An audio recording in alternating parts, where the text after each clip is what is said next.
We are joined by political science professor Peter Matthews and political analyst Matt Klink, who will be weighing in throughout the night. We need a single-payer system, much more like the other countries that have half the cost of health care per person than we do, and yet you have them, Obama and both Trump, tinkering around the edges here, while the costs of health care go up in tremendous amounts of money, like as he pointed out. So you're going to have a much more efficient way of delivering the health care on a non-profit basis. Our neighbor Canada does it very well, actually, but I don't see too many health insurance companies that will support that. This is not uniting people, this is dividing people. Peter, does it light another fire? Absolutely, yes. And I think it's a very bad situation for Trump in that sense. He's got to unite the people and not divide them with these policies and proposals. The real problem with this immigration is that, once again, undocumented folks don't come here for the weather or for the great food that we have, which we do. They could stay in Mexico and other parts, but they come here for the jobs. And that's because of free trade and NAFTA, as Bill Clinton pushed through with Republicans, bipartisan support for free trade, not fair trade, not higher wages, not higher environmental standards, which we should have. And Trump should be talking about that. Do you think that Trump's criticism of the WHO has merit? Well, I do believe that the WHO is a valuable organization. It's made mistakes in the past. It certainly has victories as well. It eradicated smallpox completely. It reduced polio to 99%. By 99%, it's virtually gone, polio. And these are some of the victories of the WHO. And it's very important to have that organization that was founded back in 1948 under the United Nations. And it needs to work, especially in this crisis of coronavirus, a global pandemic. This is not the time to cut their funding or to eliminate it or to halt it. This is the time to actually encourage and look into what they've done proper and what they haven't done adequately, and to work with them. The U.S. needs to work with WHO to get this thing under control, because right now 1.9 million people are infected in the world with 119,000 deaths. And the U.S. has over 20,000 deaths right now. This is not the time to play those kinds of games. We have to really get serious about working together as a global community. The WHO is a big part of that. Joining us is Peter Matthews, Professor of Political Science at Cypress College in LA. And look, for many people right around the world, and I'm sure many people in the United States, rather than civil liberty, this is just looked as madness, the whole gun law thing. Tim, it's almost leaving me speechless, but here's the thing. What kind of nation are we? Are we a nation of laws that will allow law enforcement that's legitimately put in place by the people through voting to be the real law enforcers? Are we going to allow vigilante justice where people can just carry guns around and then claim self-defense and shoot other people? And they shoot other people with no particular motive, no particular self-defense argument when you look at it. And this is a dangerous situation for the United States, because are we going to allow vigilante justice to be, used so applied with open carry laws, guns? In some states, you can carry a gun openly, as in Wisconsin, and loaded. And the fact is that this was something that was a response. There was a demonstration in response to Jacob Blake's shooting by an African-American man by a white policeman. In this case, it was a white young man shooting three white people, young men, killing two of them, because he felt he should defend and enforce the law himself. So it's a very tragic situation. We need to see a very deep self-reflection at this point as a nation. It's quite unbelievable, isn't it, when you see an 18-year-old in the court. We've just watched the vision of it. Just looks like a boy, a scared boy, that he ever thought that he had the right to put a machine gun over his shoulder and travel interstate to be some protector of the community. That itself is the main problem, Tim. That is it. How could he even think he had that right? Because there have been too many forces around this country recently released to give that kind of right to people with impunity, to say that I'm going to defend myself regardless of what anyone else says, and I can arm myself as well.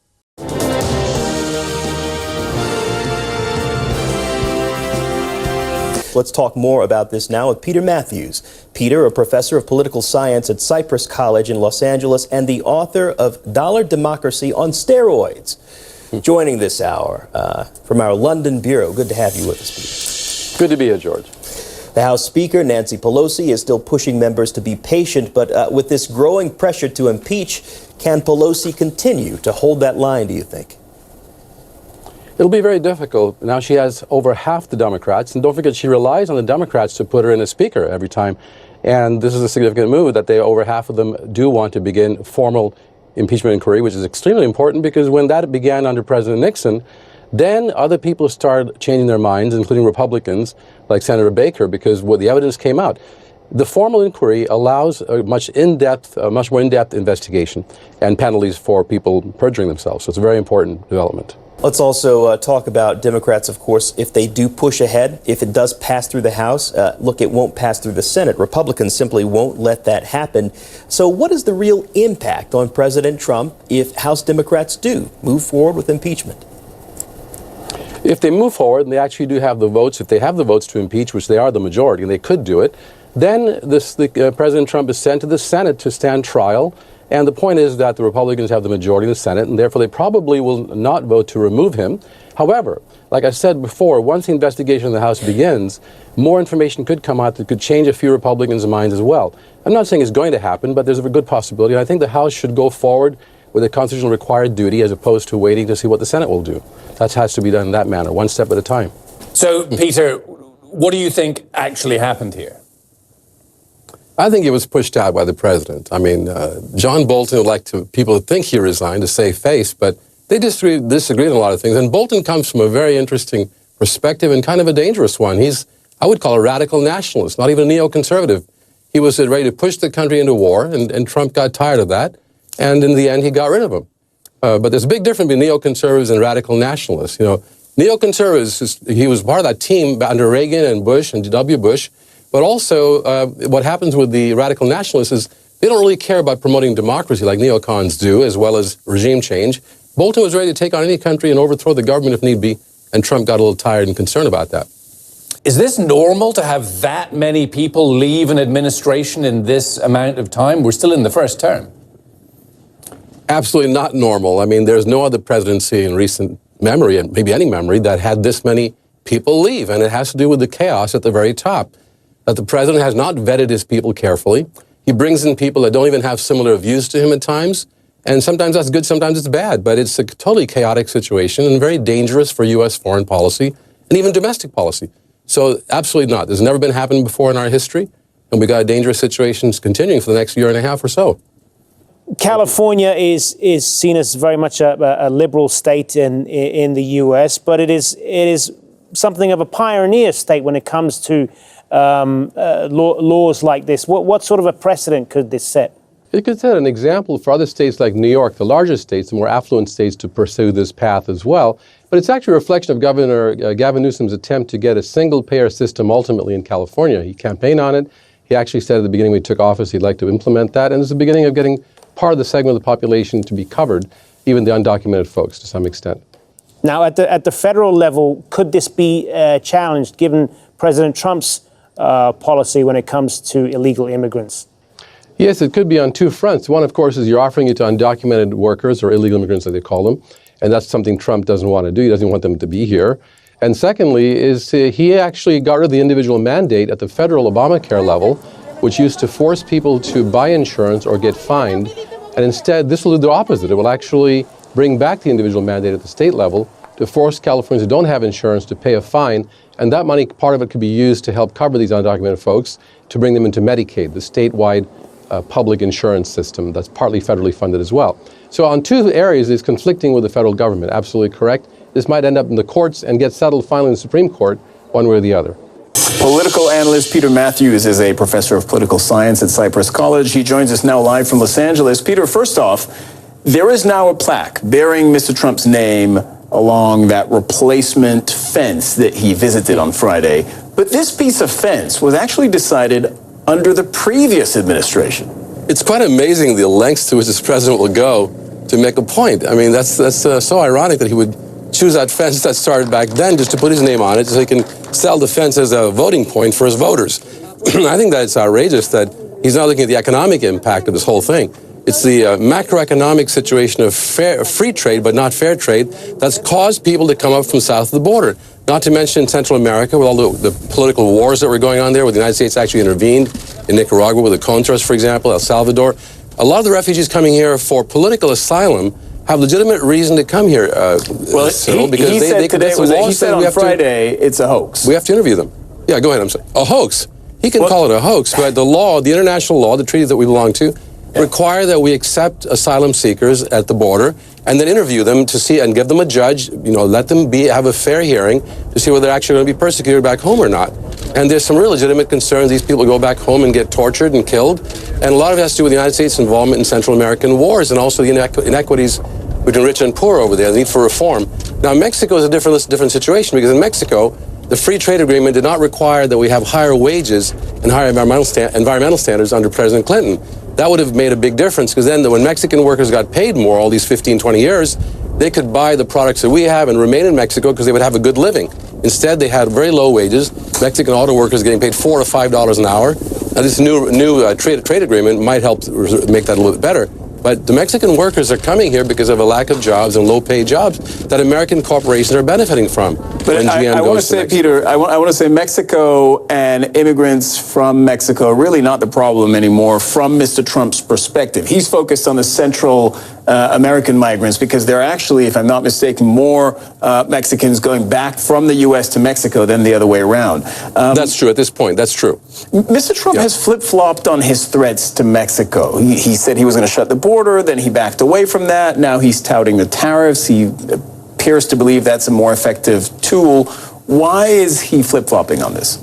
He doesn't have his mind made up yet which way to go because he doesn't understand the situation fully. The tariffs will be a total disaster. It'll cause the cost of cars to go way up here. It'll reduce the trade. $100 billion in cars comes between Mexico and the United States every year. We have a $600 trade with them in terms of overall trade in goods and services.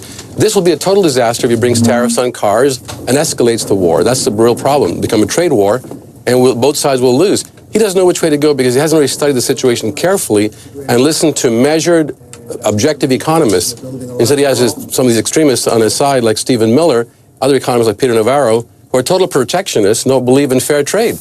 He's got to get his economics together first, Cyril, but we can go forward properly and with one policy. Let's bring in our panel to discuss all of this. Political analyst Peter Matthews, a professor of political science at Cypress College, and David Katz is a former assistant U.S. attorney. Gentlemen, thank you so much for coming in on another day of Manafort, Cohen et al. And Mueller. Let's begin with this deadline for the sentencing recommendation. It has come and gone. Peter, first to you. What could we learn from it, given Mueller is reportedly close to releasing his final report? Well, we know that Mueller's report is going to be very explosive in one way or the other, and even if Trump is not, completely implicated, there are a lot of other legal problems that he'll be facing afterwards, and so everyone's waiting on this report to see what exactly is in it. Now, we don't know if the Attorney General will actually reveal the full report or just summarize it or take some of it out. That's a real problem, and Congress wants to have the full report, at least summarized, for them and for the public. But they really want to see the report, the members of Congress. It's very important in terms of an oversight function that Congress should be able to do this. Well, Peter, is a pardon by President Trump of Manafort a real possibility, do you think? It always is because Trump is unpredictable what he would do, but Trump is really, when his back is against the wall, he could lash out and do something like pardoning Manafort. But like David said, the state charges are unpardonable by the president. And that's very important that we understand that. And Trump, I think, knows that. He's concerned about it. But what can he do about it? I don't think he can do much about it. But he could very well do a federal pardon. And to me, the pardon power is sometimes just completely overused because, after all, no one should be above the law, especially the president. This appointment could help cement a legacy for President Trump. It could color politics in this country for the next 40 years. Give our international viewers an idea of why this Supreme Court pick is so crucial and what might happen. Because right now it's 4-4, 4 conservatives, 4 liberals. And you have this 5th justice who could put everything over the top for the conservative side, and that's Kavanaugh. And Kavanaugh's had a dozen years of experience on a D.C. court, and we know how he's ruled. He's quite conservative. He voted to overturn regulations. He voted for big business as opposed to regular folks. He may actually go against the Roe v. Wade decision with a woman's right to choose. And that's he has apparently said that is stable law. Stable law. But before that, he's also ruled that a young woman, she was a 17-year-old immigrant, could be actually taken away and taken to she wanted to have an abortion, the young woman. He said she could have one, but you have to find a family to adopt her, and the family has to counsel her as to whether she could maybe not have an abortion. So he plays it both ways, and to me, be honest, I'm not sure how we could predict how he'll vote. I got a feeling, though, that he will be probably pro-life and not choice. And so he has been put forward by the president. The Senate has to approve him. I mean, do you think that they will. We've seen increasingly partisan, increasingly belligerent battles in the Senate in recent years for these Supreme Court picks. I'm afraid this time it's only a 51% majority vote will do it, not 2/3 anymore. So it's very possible that the Republicans could put this over the top and get him in there. However, we don't know for sure yet. It's 50 Republicans to 49 Democrats and Democrat-aligned senators. So we'll see how that goes. There's a lot of controversy. Mr. McCain, Senator McCain, just passed away. So it depends who gets appointed in time. If not, and we'll see what happens there. And if you are appointed to the Supreme Court, it is an appointment for life. Brett Kavanaugh is what? He's in his mid-40s? 53 years old. He's 53? 53. Okay, he could be on there for another 30 plus years. If 30 or 40 years, absolutely. And this is one interesting thing about the U.S. Supreme Court. The court was established in the Constitution, the very back at the beginning of the country, right? However, judicial review, which is the most important power that it has, was not in the Constitution.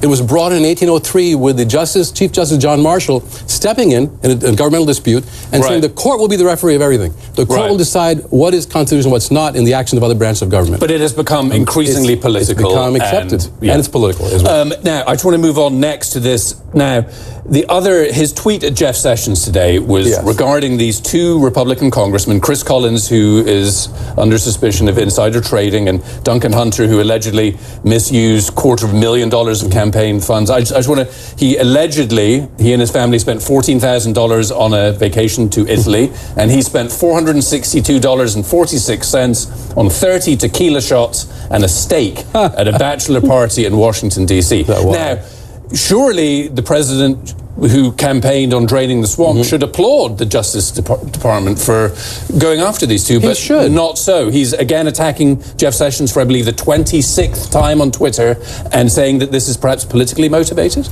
Mr. Trump should applaud that. Instead, he's broken all decorum.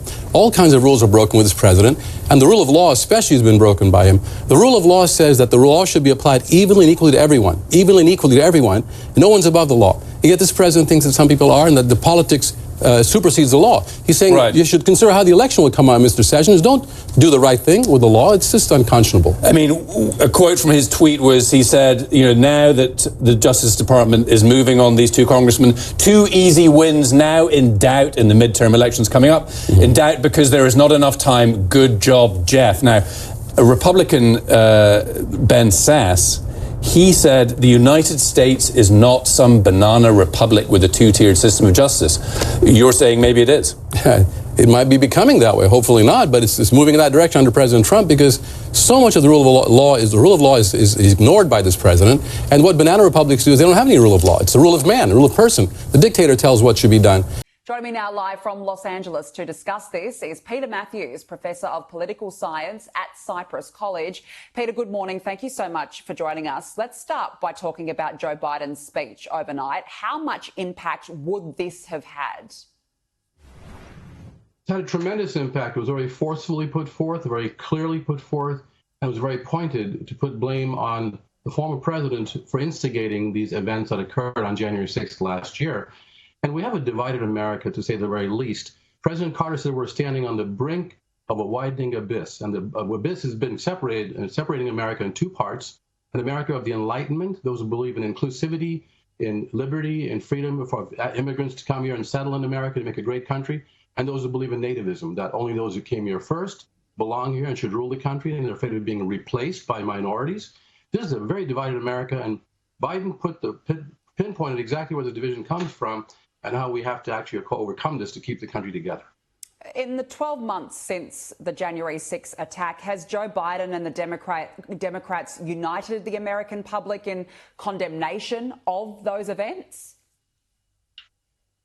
They've united the majority of the American public, but a significant minority, about 21 million Americans, actually believe that violence should be used to restore President Trump to office, and they believe that Joe Biden stole the election. That's 21 million doubters who believe completely different than the rest of the American people, and they're a very dangerous segment that could create havoc with the country. So he's trying to unite the country. We've still got a long ways to go, and we got to look at the truth. And he also quoted the Bible this morning, President Biden. He said, "Know ye the truth, and the truth shall set you free."